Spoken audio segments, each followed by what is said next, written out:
Good morning, everyone. Good morning. We are at that phase. By the way, everyone includes you out there too online. Hello, glad you're with us. And we have more and more people in person, still COVID protocol appropriate, which is great. We can speak one person at a time without a mask, which is great too. But I kind of think it's like just what Jesus was talking about, which is just accept what comes to you unasked as God's will. That isn't what Jesus said per se, that's what Swami said about that. But that's really the point of all this, because if you ask me, love your enemies, bless them that curse you, do good to them that hate you, pray for them which despitefully use you and persecute you, that's a tall order. I mean, how do we do that? What does that mean? That's just against our natural sense of protection and well-being, it seems. But let's delve into that and talk about what Jesus might have meant. Well, what all the masters mean, actually, which is that they're trying to help us be happy.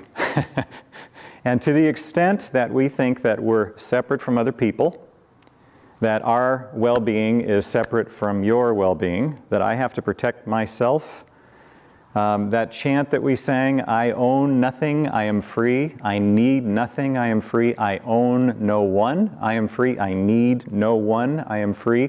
That can sound a little bit kind of impersonal, sort of lonely and sort of sad, unless you take it in that sense that the masters are trying to help us with, which is we want to identify with our oneness with life, with everyone else. And to the extent that we identify with this body, this personality, everything we're familiar with, that's ego. Yogananda defined ego as the soul identified with the body. So we are the soul, we are infinite, we are that expression of God which is eternal bliss. Ananda is what that is, the Sanskrit word for that. That's what we are inside, and we know that. Our souls recognize that, we yearn for that. We're constantly seeking smriti, which is divine remembrance in everything we do. And the story of life is that we seek it, first of all, it seems, in all the outward manifestations, ever since we're born and we wake up and we grab stuff. You know, we are looking for what we think is happiness in external ways, or ideas about what we think will make me happy out there, the perfect fill in the blank. What's yours? The perfect partner, job, amount of money, house, respect from others, understanding, finally, revenge, depending on your level of consciousness. But it's just a whole story, isn't it? Because we see, that's the grand drama. That's what makes for good movies. You know, if it were just this, we wake up, we feel blissful, everybody else is blissful around us, and ho-hum, we're done. Kind of a boring movie. I don't know why God designed it to be exciting drama, but He did, she did, it did. And God created all this. God became all of this, including us. We are His expressions. We are like rays of the sun. And it's hard for us to identify that when we are stuck thinking that we are this limited body. I remember as a kid, our family was raised, I was raised with my family in San Francisco for about the first 13 years of my life. And then we picked up and moved down to another city further down the San Francisco Peninsula. So 13 years old, completely new school, you know, and this is teenage years when you're beginning to kind of have the ego, and it's really important what people think of you. So I ride into school on the first day in my new Schwinn bike that I got for Christmas, and I very coolly kind of swing my legs over and sort of ride in, and then crash with the bike on top of me in the schoolyard. Perfect Charlie Brown episode. But I would say it's God's solemn duty to give us those moments of not taking ourselves too seriously. Now, do we like that in the moment? Probably not. But I would invite you to think about any of those moments when it was just like everything that you hoped for was just the rug pulled out, and all that you thought of as your true positive self was just went crash. What does a loving parent want for you? Your true happiness, your lasting happiness. You know, and if you thought that it was going to be in infinite chocolate bars, that may seem like it's true just, you know, when you have one of those and it tastes kind of good, but the parent knows that that's not going to do it for you because there's a result of that that isn't infinitely happy. The wise parent knows the long-term effects. So God, the Guru, and our true higher selves know that also.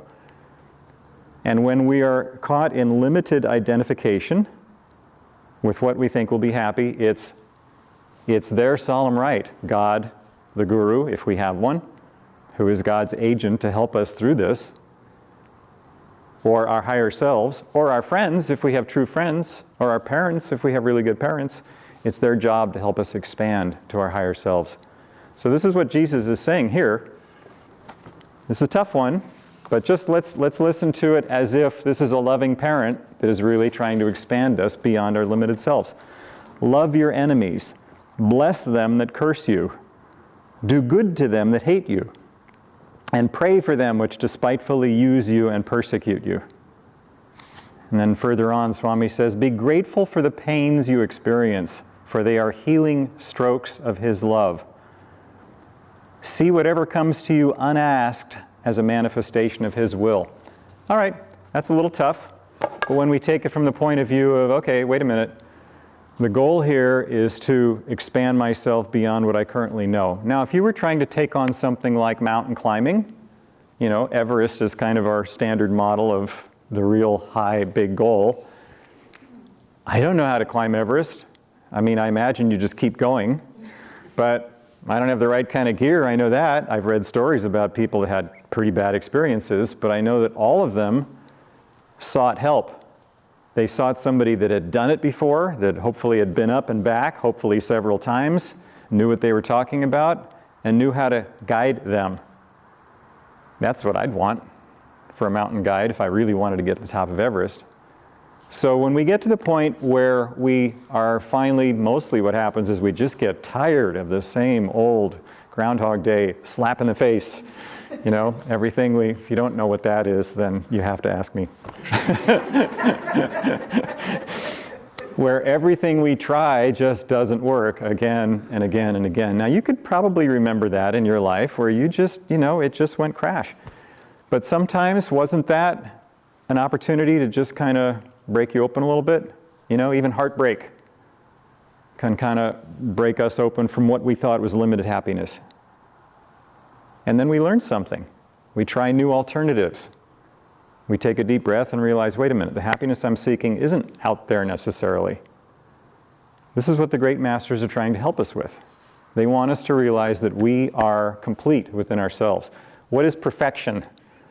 Perfection is, the word comes from a Latin word that means completed.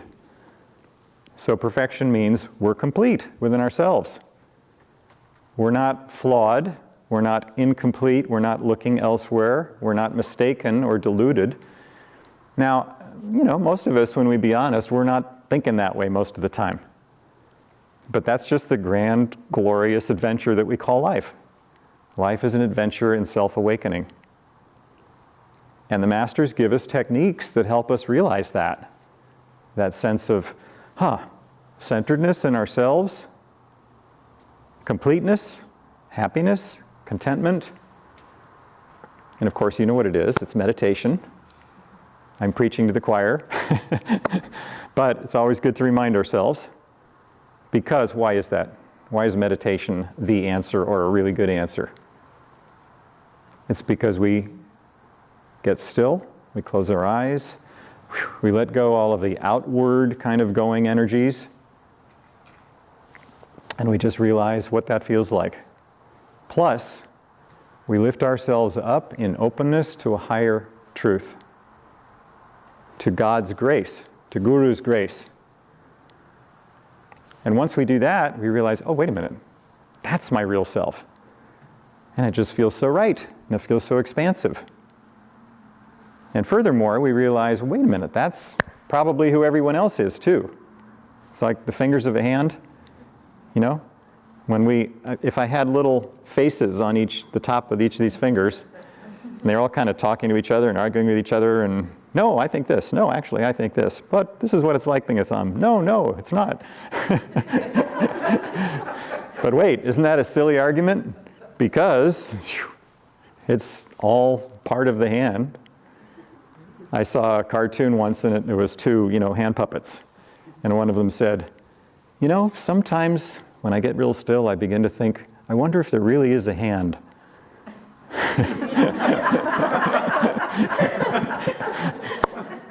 So it's not like we're puppets. We are expressions of God. God is expressing through us.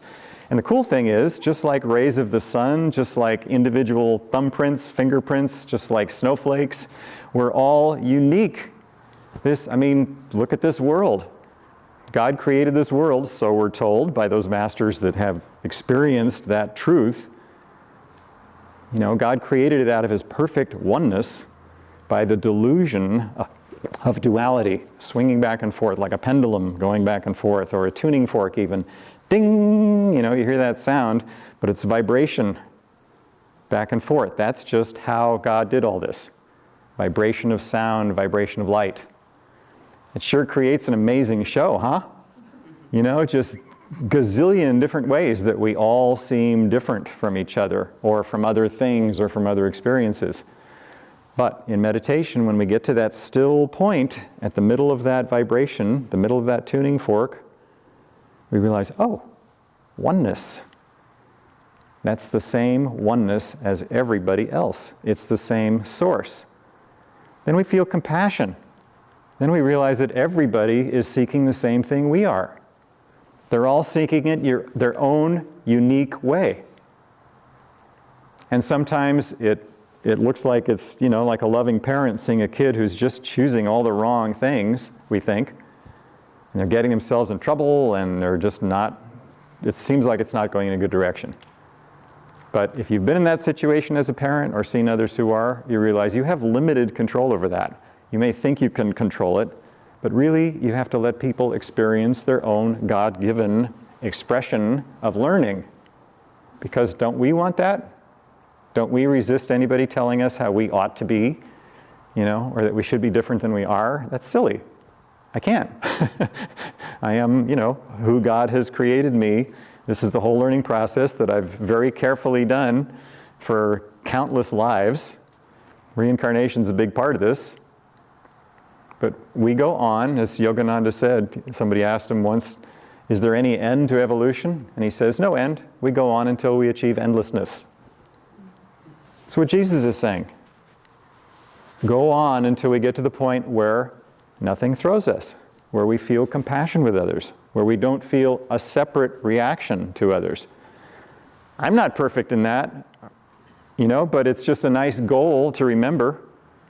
So the next time situations happen where you feel yourself just getting agitated or emotionally stirred up, or something that throws you back, to that thing that happened to you way back when that this reminds you of, just take a deep breath and think, okay, wait a minute, am I in my center right now? Or what can I do to be there? Or do I need to just get away from this until I can get to that center? And the more we meditate regularly, twice a day ideally, the more we just smriti, we remember that place. Okay, I'll tell you a joke. Apropos nothing, but I just happen to remember it. So, nice Irish family, 2 kids, Ryan, 7, and Patrick, 5. So the mom makes some pancakes, and she sees that Ryan and Patrick are beginning to argue over who's going to have the first pancake. So she thinks, this might be a good lesson, So she says, boys, what would Jesus do in this situation? He'd say to himself, let my brother have the first pancake. I can wait. Brian says to Patrick, Patrick, you be Jesus.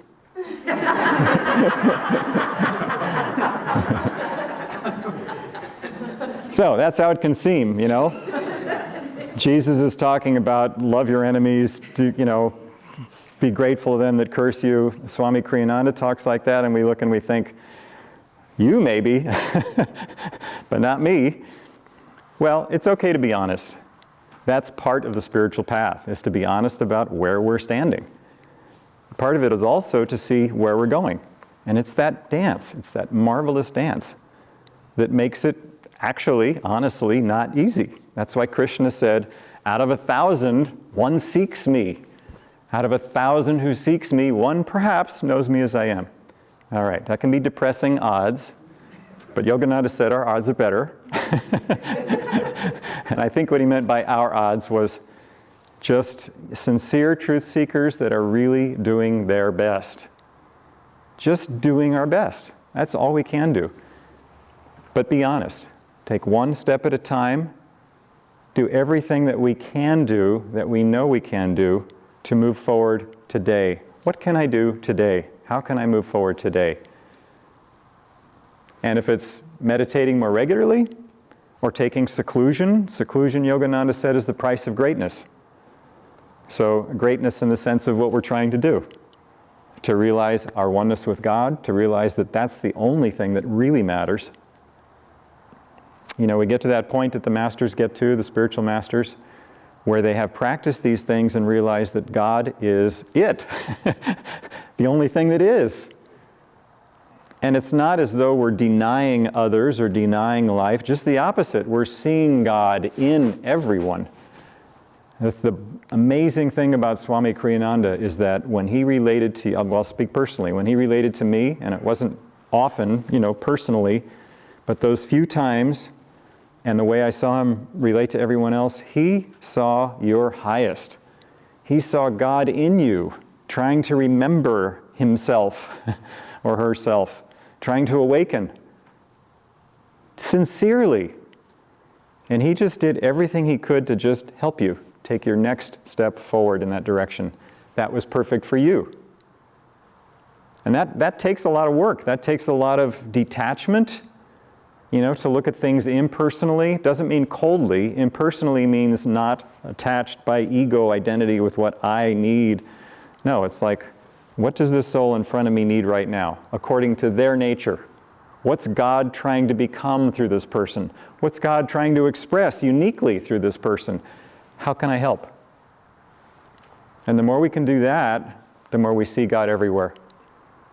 The more we see everything that comes to us, every circumstance in our lives, including the ones that cause us pain, or that stir up those agitations.